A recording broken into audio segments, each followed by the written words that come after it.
Epautu Kenya kuram juang Nairobi City Stars ojiwo dong margi league season manyen bang yudo points adeko kuom club mar FC Leopards tuke adhula league maduong' pacho kamano bagi alap manyang National Stadium. City Stars noloyo club mar FC Leopards gonde 2-0.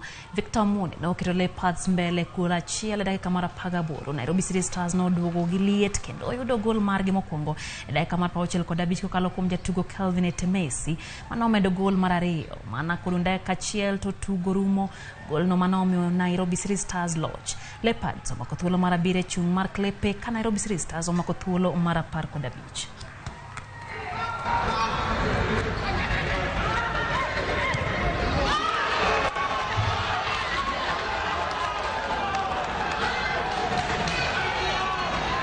You know that we put, I will say, all our chance in the cup, and we have been out last week with defensive mistakes, and today it's again the same. We made mistake of children in our box. So when you don't have, you need to be aggressive in both box, offensively and defensively.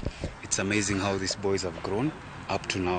I think the work we've been doing, I think it's now paying off, and you could see in the second leg we did very well, and I'm happy about the players who came in, and those who joined in the second leg. I think we're forming a very formidable force, and you can see the progress just by the results.